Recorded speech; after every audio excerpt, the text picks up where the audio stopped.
थोडं माग माग देतात तुम्ही इकडं माग मागाच या थोडं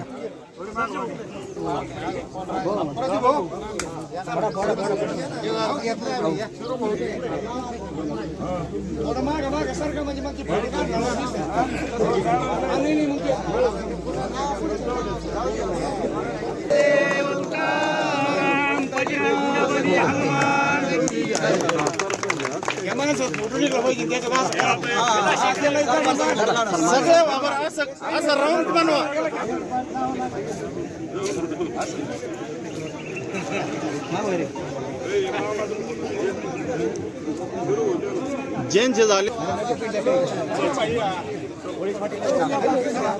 परंतु आपल्याला इथून पुढे हे जे भाऊचे काम आहे ते तळागाळापर्यंत पोहोचले पाहिजे. होते ना त्यांच्या सर्वांची यादी फोन नंबर सहित यादी करा आणि आमच्या कार्यालयात द्या आणि आपल्याला भाऊच्या नावानं म्हणून शिवसेना संघटना सेनेचे म्हणून आपण करूया.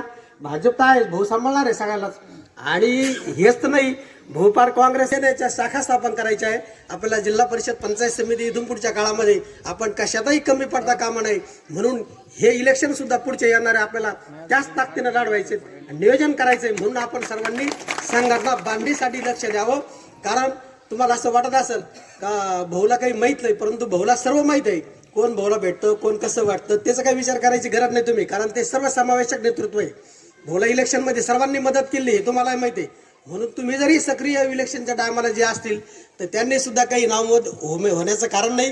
तुमच्यासाठी सुद्धा सर्व प्रोग्राम तयार आहे की आपल्या घरातला माणूस आपल्याला आमदार म्हणून मिळाला आणि त्याचं चीज ते केल्याशिवाय राहणार नाही. कारण त्यांनी तुम्ही पाहिलं की देवगडचा उल्लेख पहिल्याच सभेमध्ये पहिल्याच अधिवेशनामध्ये त्यांनी केला आणि अतिशय इम्प्रेसिव्ह भाषण भाऊचं होतंय. कारण हे अन्नाची पुण्याई अन्नासारखाच छाप विठू भाऊचा महाराष्ट्रात पडणार आहे एवढं निश्चित. आणि म्हणून त्यांना आपल्या सर्वांच्या वतीनं पुढील कामात शुभेच्छा देतो आणि माझे 2 शब्द संपवतो. संघामधून निवडून आलेलो आहे. ही अतिशय पवित्र भूमी आहे.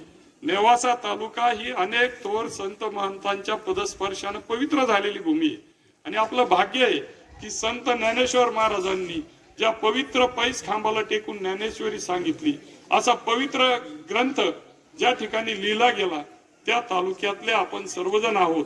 आणि म्हणून एका अनेक थोर संत महंतांनी या ठिकाणी जन्म घेतला आणि त्या पवित्र भूमीत त्या तालुक्याचं नेतृत्व करण्याची संधी मला त्या ठिकाणी मिळाली. आणि म्हणून सुरुवातच आपण धार्मिक कार्यापासून करावी म्हणून आपण ते प्रयत्न आज बी करत आहोत.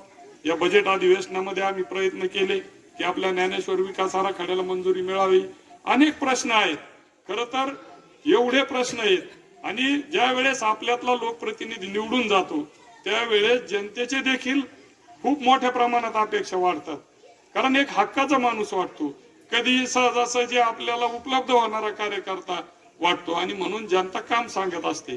परंतु मी जाहीरपणाने या ठिकाणी सांगतो की जेवढा शक्य आहे लोकशाहीने आपल्याला एकदा निवडून गेल्यानंतर 5 वर्षाचा अधिकार दिलेला आहे.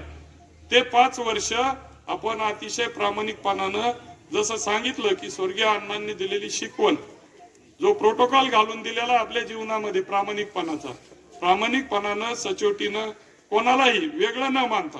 कारण मी नेहमी सांगतो की निवडणूक होईपर्यंत पक्ष विचार असतात, परंतु ज्या वेळेस एखादी व्यक्ती निवडून जाते त्यावेळेस त्या लोकप्रतिनिधींची जबाबदारी सर्व तालुक्यातली जनतेची असते आणि ती जनतेची जबाबदारी या तालुक्यातल्या मायबाप जनतेनं माझ्या खांद्यावरती दिलेली आहे. आणि म्हणून अतिशय चांगलं काम करण्याचा प्रयत्न आपल्याला नेवासा तालुक्यामध्ये करायचा आहे. आता जवळजवळ आता आपलं मार्च एंड संपलाय, बजेट अधिवेशन चालू आहे, आमचे प्रयत्न पण आहे.